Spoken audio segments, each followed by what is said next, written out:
નમસ્કાર મિત્રો, ગુજ્જુ હેલ્થ જર્નીમાં આપનું સ્વાગત છે। મિત્રો, જો તમને લોકોને ડાયાબિટીસ છે કે પછી તમે લોકો પ્રી ડાયાબિટીક છો કે પછી તમારા ફેમિલીમાં તમારા પરિવારમાં કોઈને ડાયાબિટીસ છે તો આ વિડીયો છે તમારા માટે। જી હા મિત્રો, આજના આ વિડીયોમાં હું તમને લોકોને જણાવવાની છું એવા 5 થી 6 નક્કર પગલાઓ કે જેનું તમે લોકો ચુસ્તપણે પાલન કરી લેશો તો ગેરંટી સાથે કહું છું કે તમારા શરીરમાંથી જડમૂળથી ડાયાબિટીસનો નિકાલ થઈ જશે। ત્યારબાદ મિત્રો આગળ વાત કરવા જાઉં તો આજે હવે જે વાત કરવાની છું તે વાત સાંભળીને કદાચ થોડા સમય માટે તમે અસ્વસ્થ બની જાઓ, કારણ કે આજકાલ લોકોમાં એવી વિચારસરણી પ્રવર્તે છે કે ડાયાબિટીસ છે તેને માત્ર ને માત્ર નિયંત્રણ કરી શકાય છે, તેને શરીરમાંથી દૂર નથી કરી શકાતી। પણ મિત્રો, હું તમને લોકોને જણાવી દઉં તો આયુર્વેદમાં જણાવેલું છે કે એ પ્રમાણે જો યોગ્ય દિશા અને તેની સાથે સાથે દ્રઢ મનોબળથી કાર્ય કરવામાં આવે તો ડાયાબિટીસ છે તેને સંપૂર્ણપણે દૂર કરી શકાય છે, એ પણ કાયમી ધોરણે।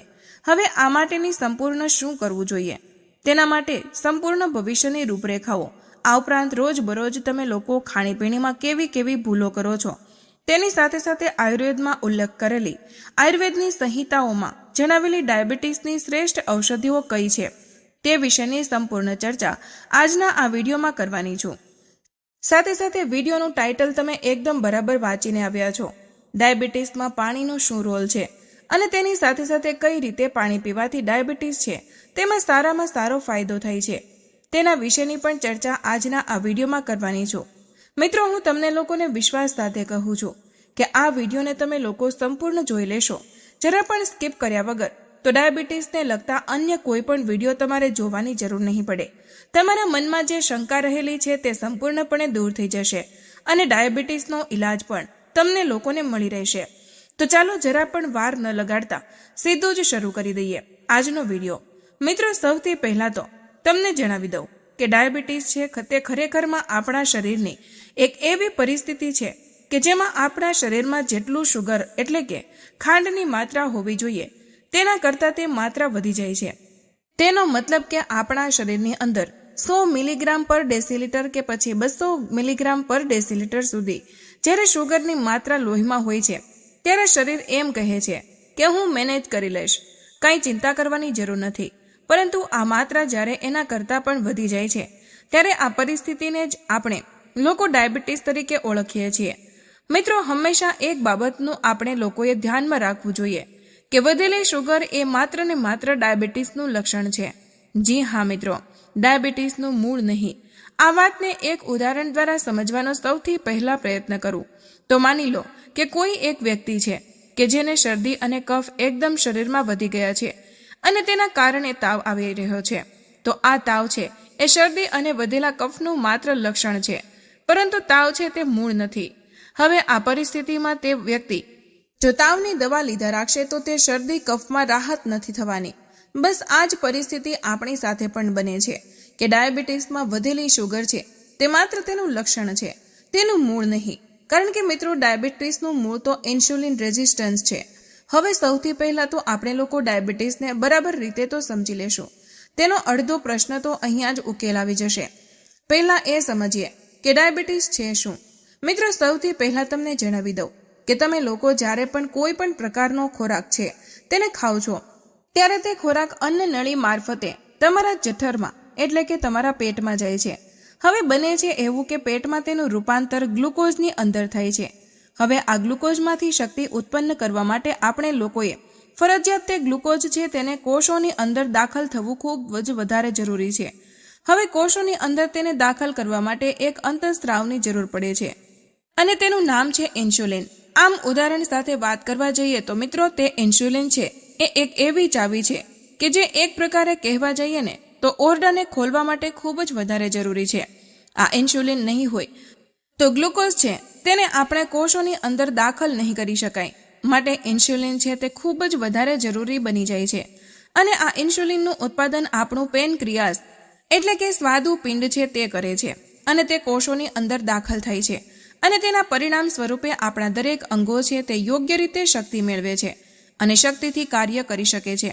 હવે આ તો વાત થઈ સામાન્ય પરિસ્થિતિની, પણ બને છે એવું કે જ્યારે તમે લોકો વધારે માત્રામાં કાર્બોહાઈડ્રેટ્સનું સેવન કરો છો ત્યારે તમારા શરીરની અંદર શુગરનું લેવલ છે જે હોવું જોઈએ તેના કરતાં ધીમે ધીમે વધતું જાય છે. તેના પરિણામ સ્વરૂપે બનશે એવું કે આ વધારે શુગરના કારણે વધારે ગ્લુકોઝ ઉત્પન્ન થાય છે.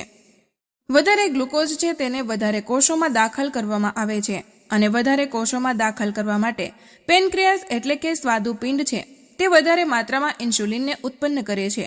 પણ સમય એવો આવે છે કે જ્યારે કોષો છે તે શુગરથી ભરપૂર થઈ જાય છે અને હવે તેઓ આ વધારાની શુગર છે તેને સ્વીકારવાની ના પાડે છે. પરિણામે પેનક્રિયાસ એટલે કે સ્વાદુપિંડ વધારે ને વધારે ઇન્સ્યુલિન ઉત્પન્ન કરે છે. આ એના જ જેવું છે મિત્રો કે કોઈ એક બસ છે અથવા તો કોઈ એક મેટ્રો ટ્રેન છે કે અંદરથી ભરચક ભરેલી છે, એકદમ પેસેન્જરો તેમાં ખચોખચ ભરેલા છે અને હજુ પણ બહારથી કેટલાક પેસેન્જરો છે તે અંદર પ્રવેશવાનો પ્રયત્ન કરે છે. તો તેના પરિણામ સ્વરૂપે બનશે એવું કે અંદરના પેસેન્જરો બહાર ધક્કો મારશે કે ભાઈ હવે આમાં જગ્યા નથી. સેમ પરિસ્થિતિ અહીં કોષો સાથે પણ થાય છે અને કોષોમાં શુગર છે તે સમાઈ નથી શકતી અને તેના પરિણામ સ્વરૂપે આ વધારાની શુગર છે તે લોહીમાં બળવાની શરૂઆત થાય છે અને આ પરિસ્થિતિ એટલે જ ડાયાબિટીસ. આવું થવાના પરિણામ સ્વરૂપે ધીમે ધીમે આપણા શરીરની ચરબી છે તે વધવા લાગે છે. તેની સાથે સાથે શુગર લોહીમાં બળે છે એટલે બનશે એવું કે આપણું લોહી છે તે પ્રમાણમાં ઘાટું બનતું જાય છે અને તેમાં પરિણામ સ્વરૂપે આપણા શરીરની અંદર દરેક અંગોની અંદર રહેલી સૂક્ષ્મ નલિકાઓ જે છે તેમાંથી આ લોહી વહી નથી શકતું અથવા વહેવાનો પ્રયત્ન કરે છે તો તેને નુકસાન પહોંચાડે છે અને તેના પરિણામ સ્વરૂપે જુદી જુદી સમસ્યાઓ જેવી કે કિડની ફેલ થવી, હાર્ટ એટેક આવવો, જોવાની ક્ષમતામાં એટલે કે આંખોમાં ઝાંખું દેખાવું અને પગમાં ઉદ્ધતિ સમસ્યાઓ સામાન્ય રીતે જોવા મળે છે. એટલા માટે જ મિત્રો ડાયાબિટીસને સાયલેન્ટ કિલર અથવા તો દરેક રોગોની જનની તરીકે પણ ઓળખવામાં આવે છે કારણ કે તે દરેક રોગોને ઉત્પન્ન કરવા માટે જવાબદાર માનવામાં આવે છે. હવે મિત્રો તમે કહેશો કે ડાયાબિટીસ તો બરાબર રીતે સમજાઈ ગઈ, હવે આનો ઈલાજ શું એ તો વાત કરો. મિત્રો તમને જણાવી દઉં, તરત જ આપણા મનમાં થાય છે કે આના ઈલાજ રૂપે શું કરવું જોઈએ. તો હવે આપણે લોકો તેની ચર્ચા કરી લઈએ. સૌથી પહેલા તો મિત્રો અહીં સ્પષ્ટ અને દેખીતી વાત છે કે શરીરમાં શુગર વધી જવાના કારણે આવી બધી તકલીફો ઉત્પન્ન થાય છે. તો આનો સ્પષ્ટ અને સરળ જવાબ એ હોઈ શકે છે કે જો આ શુગરને યોગ્ય કંટ્રોલ કરી લેવામાં આવે, આ શુગરને યોગ્ય નિયંત્રિત કરી લેવામાં આવે અથવા તો આ શુગરનો યોગ્ય ઉપયોગ કરી લેવામાં આવે ને તો આપણા શરીરની પરિસ્થિતિ ફરીથી સંપૂર્ણપણે કંટ્રોલમાં આવી શકે છે. પણ આ માટે આપણે લોકોએ રોજે રોજ 3 બાબતોનું મુખ્યત્વે ધ્યાન રાખવું ખૂબ જ વધારે જરૂરી છે. તેમાં પહેલા નંબર ઉપર આવે છે મિત્રો આપણી ખાણીપીણી. જી હા મિત્રો, સૌથી પહેલા તો એ વસ્તુ ચોક્કસથી તમારે લોકોએ સમજી લેવી જોઈએ કે ડાયાબિટીસ એ ખરેખરમાં કોઈ બીમારી નથી, પરંતુ ખોટી ખાણીપીણીના કારણે ઉદ્ભવતી એક પ્રકારની સમસ્યા છે કે જેને જો તમારી રોજે રોજની ખાણીપીણીને યોગ્ય રીતે સુધારી લેવામાં આવે તો આ ડાયાબિટીસની સમસ્યા છે તેને સંપૂર્ણપણે દૂર કરી શકાય છે. ઘણીવાર ઘણા લોકો એવું પણ કહે છે કે ભાઈ અમારે તો પેઢી દર પેઢી ડાયાબિટીસ હોય છે, મારા દાદાને પણ હતી, મારા પપ્પાને પણ છે અને મને પણ થવાની તૈયારી છે. તો આનું શું કારણ? તો મિત્રો તમને જાણીને કદાચ આનંદ થશે કે ડાયાબિટીસ છે તે જનીનિક રીતે પણ માત્ર 15% જ અસર દેખાડે છે અને તે પણ ત્યારે જ્યારે તમે ખોટી ખાણીપીણી પસંદ કરો છો. જો તમે તમારી ખાણીપીણીને યોગ્ય રીતે સુધારી લેશો તો આ 15% અસર થવાની શક્યતાઓ પણ ખૂબ જ ઘટી જાય છે. મિત્રો આગળ વાત કરવા જાઓ તો તમે લોકો જ્યારે ખોટા ખોરાકની પસંદગી કરો છો ત્યારે બને છે એવું કે તમારું બ્લડ શુગરમાં વધારો થાય છે. તો પછી તરત જ આપણને એવો પ્રશ્ન થાય છે કે તો પછી આખા દિવસમાં એવી કઈ વસ્તુઓ છે જેને ખાવાથી બ્લડ શુગરને આપણે કંટ્રોલમાં રાખી શકીએ. મિત્રો આખો ડાયટ પ્લાન હવે તમારી સાથે શેર કરવા જઈ રહી છું. સૌથી પહેલા વાત કરવા જઈએ તો સવારનો નાસ્તો. મિત્રો સવારના નાસ્તાની શરૂઆત પહેલા તો તમારે લોકોએ દિવસની શરૂઆત પાણીથી કરવાની છે. એ વિડીયોમાં આગળ હું સંપૂર્ણ પ્લાનિંગ જણાવીશ, પરંતુ સૌથી પહેલા સવારના નાસ્તાની વાત કરું તો નાસ્તો છે તેમાં તમારે કોઈ પણ એક ઋતુ અનુસાર ફ્રૂટ ખાવાનું છે. તરત જ પ્રશ્ન થાય છે કે ભાઈ ડાયાબિટીસ છે, ફ્રૂટ કઈ રીતે ખાઈ શકીએ? તો મિત્રો જણાવી દઈએ કે કોઈ પણ પ્રકારનો ફ્રૂટ છે તેમાં કુદરતી શુગર એટલે કે ફ્રુક્ટોઝ રહેલી છે અને તે આપણા લીવર દ્વારા ખૂબ જ સરળતાથી સુપાચ્ય છે, પચી જાય છે. આ ઉપરાંત ફળોની અંદર માત્ર શુગર જ નહીં પણ તેની સાથે સાથે અન્ય પોષક તત્વો અને એન્ટીઓક્સિડન્ટ ભરપૂર માત્રામાં રહેલા છે. અહીં મિત્રો તમે થોડો ખાટો રસ ધરાવતા ફળો છે તેને ચોક્કસથી લઈ શકો છો. ખાસ કરીને વાત કરવા જાઓ તો તમે લોકો જાંબુ, જામફળ, સંતરા, મોસંબી, પાઇનેપલ જેવા ફળોને તમારા રોજિંદા નાસ્તાની અંદર સ્થાન આપી શકો છો. આ ઉપરાંત ઘણા મીઠા ફળો છે તેને પણ લઈ શકો છો, પણ આ મીઠા ફળોની માત્રા ખૂબ જ ઓછી રાખવી જોઈએ. જેમ કે કેળા, કેરી, ચીકુ, દ્રાક્ષ, ખજૂર. આ વસ્તુઓ એવી છે કે જેને નિયંત્રિત માત્રામાં તમે લઈ શકો છો. સાથે સાથે મિત્રો યાદ રહે, અહીં તમામ પ્રકારના જે ફળો મેં તમને જણાવ્યા છે તે ફળોને ખાવાના છે, નહીં કે તેનું જ્યુસ બનાવીને પીવાનું. કારણ કે ફળોનું જ્યુસ તમે બનાવો છો તો તેમાંથી ફાઇબરની માત્રા ઓછી થઈ જાય છે અને પરિણામે તે આપણી બ્લડ શુગરમાં સ્પાઇક લાવવાનું કાર્ય કરે છે. હવે ઘણીવાર એવું બનશે કે ભાઈ 1-2 ફળોથી આપણે ધરાશું નહીં. તો મિત્રો તમને જણાવી દઉં કે ઘઉં સિવાયના અન્ય તમામ પ્રકારના જે મિલેટ્સ છે એટલે કે જાડા અનાજ, તેમાંથી બનેલી વસ્તુઓ પણ તમે આરોગી શકો છો. હવે તેનો મતલબ અહીંયા જરાય એવો ન સમજતા કે ચણાના લોટના ભજીયા બનાવી અને રોજે ખાવાના છે. અહીં તમે મિલેટ્સનું લિસ્ટ ગૂગલમાં પણ સર્ચ કરી શકો છો. તેમાંથી કોઈ પણ મિલેટ્સની રોટલી કે રોટલા બનાવી અને તેનું સેવન કરી શકો છો. તે તમારા શરીર માટે ખૂબ જ ઉપયોગી બની શકે છે. આ ઉપરાંત મિત્રો હવે સવારના નાસ્તા પછી સમય આવે છે બપોરના ભોજનનો. જો મિત્રો તમે યોગ્ય લાગતું હોય તો બપોરના ભોજનના બરાબર પહેલા એક મોટો વાટકો ભરીને સલાડનું સેવન કરવાનું છે. ખાસ કરીને ઋતુ અનુસારના જે સલાડ તમને મળી રહે, જેમ કે કાકડી, બીટ, ગાજર, મૂળા, કોબી, આવી વસ્તુઓનું સેવન તમે કરી શકો છો. જો તમને કાચો સલાડ યોગ્ય રીતે ન ભાવતો હોય તો તેને તમે ઉકાળીને પણ લઈ શકો છો, પણ આ સલાડનું સેવન કરવું ખૂબ વધારે જરૂરી છે.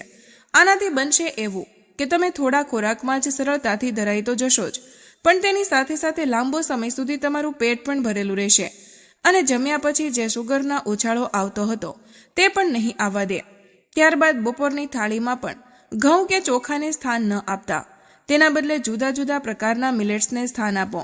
એક મિલેટ્સનું નામ લેવા જાઉં તો કળથી, જે ખરેખરમાં ડાયાબિટીસમાં દવા જેવું કામ કરે છે. સાથે સાથે તમે રાજમા, ચણા કે મગનું પણ સેવન કરી શકો છો. પણ રાજમાનો ઉપયોગ કરો ત્યારે ખાસ ધ્યાન રાખજો કે પહેલા તેને 6 થી 7 કે 8 કલાક પલાળી દેજો અને ત્યારબાદ બરાબર રીતે બાફીને જ તેનું સેવન કરવું જોઈએ. મિત્રો એક વસ્તુ સમજી લેજો કે તમારે ઘઉં અને ચોખાનું સેવન નથી કરવાનું. તેના બદલામાં તમે કોઈ પણ એક મિલેટ્સ પસંદ કરી લો.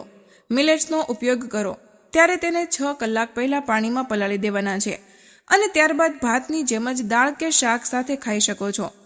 જો તમને ઘઉં વગર ચાલતું જ ન હોય તો ઘઉંની એક જાતની ખાપલી આવે છે, તેનું સેવન કરી શકો છો. અને ચોખાના ઓપ્શનમાં હેન્ડ પાઉન્ડેડ રાઈસનો નિયંત્રિત માત્રામાં ઉપયોગ કરી શકો છો. ઓવરઓલ ભોજનમાં રિફાઇન્ડ તેલ અથવા રિફાઇન્ડ શુગરનો ઉપયોગ નથી કરવાનો. તેના બદલે દેશી ઘાણીનું તેલ વાપરવું જોઈએ. ખાસ કરીને સિંગ તેલ, રિફાઇન્ડ તેલ આપણા પેનક્રિયાસને નુકસાન કરે છે.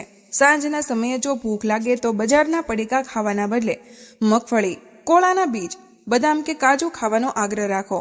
ડ્રાયફ્રૂટ્સને પણ પલાળીને જ ખાવા જોઈએ. આ ઉપરાંત આદુ, તુલસી અને તજને પાણીમાં ઉકાળી તેની ચા પીવી સર્વશ્રેષ્ઠ છે. જો ખૂબ ભૂખ લાગે તો મખાનાને શુદ્ધ દેશી ગાયના ઘીમાં શેકીને સંચળ નાખીને ખાઈ શકાય છે. હવે વાત કરીએ રાત્રિના ભોજનની. ખરેખર તો તેને સાંજનું ભોજન કહેવું જોઈએ, જે 7 વાગ્યા પહેલા પૂરું કરી લેવું જોઈએ. સૂર્યાસ્ત પછી ન ખાવાનો નિયમ રાખશો તો શરીરને સેલ્ફ રિપેરિંગ માટે 12 થી 14 કલાકનો સમય મળશે, જે એક પ્રકારનો ઉપવાસ જ છે. રાત્રિના ભોજનમાં રીંગણા, બટેકા, મકાઈ અને સોયા જેવી વસ્તુઓ ટાળવી જોઈએ. તેના બદલે ખીચડી, દાળ કે મિલેટ્સની વાનગી લઈ શકાય. મિલેટ્સનો લોટ ગરમ પાણીમાં બાંધવાથી રોટલી પોચી બનશે. મિત્રો પડીકા, કોલ્ડ ડ્રિંક્સ અને આઈસ્ક્રીમ તો સંપૂર્ણપણે બંધ જ કરી દેવા જોઈએ. ડાયાબિટીસના દર્દીઓએ શરૂઆતના 3-4 મહિના દૂધ અને તેની બનાવટો પણ એવોઇડ કરવી જોઈએ. મીઠાશ માટે કુદરતી ફળો અથવા મર્યાદિત માત્રામાં ગોળ, ખજૂર કે લીમડાનું મધ લઈ શકાય છે. આયુર્વેદ મુજબ મેથી ડાયાબિટીસ માટે શ્રેષ્ઠ છે. અડધી ચમચી મેથીના દાણા રાત્રે પલાળી સવારે પહેલા હળદરવાળું નવશેકું પાણી પીવું અને અડધા કલાક પછી એ મેથી દાણા ચાવીને ખાઈ જવા. રાત્રે સૂતા પહેલા 1 ગ્લાસ ગરમ પાણીમાં 1 ચમચી આમળાનો પાવડર અને 5 ચમચી હળદર મેળવીને પીવાથી જબરદસ્ત ફાયદો થાય છે. જમ્યા પછી 10-15 મિનિટ પાવર વોકિંગ કરવાથી શુગરમાં આવતો સ્પાઇક અટકે છે. શાકભાજીમાં કોળું વરદાનરૂપ છે, કારણ કે તેમાં ડ્રાયગોલિન અને નિકોટિન એસિડ હોય છે. કારેલા તો ડાયાબિટીસના એન્ટીડોટ છે. તેનું જ્યુસ વહેલી સવારે પીવું જોઈએ. જો કડવું લાગે તો તેમાં આદુ, સંચળ અને લીંબુ ઉમેરી શકાય. ભીંડા પણ એન્ટી ડાયાબિટીક ગુણો ધરાવે છે. દિનચર્યામાં 10-12 મિનિટ અનુલોમ વિલોમ અને કપાલભાતી પ્રાણાયામ તેમજ મંડુકાસન અને સર્વાંગાસન જેવા આસનો કરવાથી પેનક્રિયાઝ એક્ટિવેટ થાય છે. વધુમાં ખોરાકમાં એસિડિટિક વસ્તુઓ જેવી કે લીંબુ, છાશ કે દહીં ઉમેરવાથી લોહીમાં શુગર ભળવાની ગતિ ધીમી પડે છે. એપલ સાઇડર વિનેગર પણ આમાં મદદરૂપ થાય છે. જો ક્યારેક મીઠાઈ ખાવાની ઈચ્છા થાય તો તે હંમેશા જમ્યા પછી જ ખાવી જોઈએ, જેથી બ્લડ શુગરમાં અચાનક ઉછાળો ન આવે. અંતે શરીરને પૂરતું હાઇડ્રેટેડ રાખવું પણ એટલું જ જરૂરી છે. ચા કે કોફી પાણીનો વિકલ્પ નથી. તે શરીરમાંથી પાણી ઓછું કરે છે. ફ્રીજનું ઠંડુ પાણી પીવાના બદલે રૂમ ટેમ્પરેચરનું કે નવસેકું પાણી પીવું જોઈએ. જમ્યાના અડધા કલાક પહેલા અને એકાદ કલાક પછી પાણી પીવાનો નિયમ રાખશો તો પાચન પણ સારું રહેશે અને ડાયાબિટીસ પણ કંટ્રોલમાં રહેશે. તો મિત્રો, આજનો વિડીયો અહીં પૂર્ણ કરીએ છીએ. આજની આ માહિતી તમારા દિલને સ્પર્શી હોય તો આ વિડીયોને એક લાઇક જરૂર કરજો, કારણ કે તમારી એક લાઇક અમને વધુ મહેનત કરવાની પ્રેરણા આપે છે. આ માહિતીને તમારા સુધી સીમિત ન રાખતા અત્યારે જ તમારા મિત્રો અને પરિવાર સાથે શેર કરો. તમારો એક શેર કોઈ માણસને મુસીબતથી બચાવી શકે છે અને તેમના આશીર્વાદ તમને મળશે. આવા જ બીજા સ્વાસ્થ્યપ્રદ અને અસલી નુસ્ખા મેળવવા માટે અમારી ચેનલને હમણાં જ સબસ્ક્રાઇબ કરો અને બેલ આઇકન દબાવવાનું ભૂલશો નહીં, જેથી કોઈ પણ મહત્વની જાણકારી મિસ ન થાય. તમે કયા શહેરથી આ વિડીયો જોઈ રહ્યા છો તે નીચે કમેન્ટમાં જરૂર જણાવજો. મળીએ એક નવા સ્વાસ્થ્યપ્રદ વિડીયો સાથે. ત્યાં સુધી હસતા રહો, મુસ્કુરાતા રહો અને રોજે કંઈક નવું શીખતા રહો, જેથી તમે રહી શકો હંમેશા સ્વસ્થ.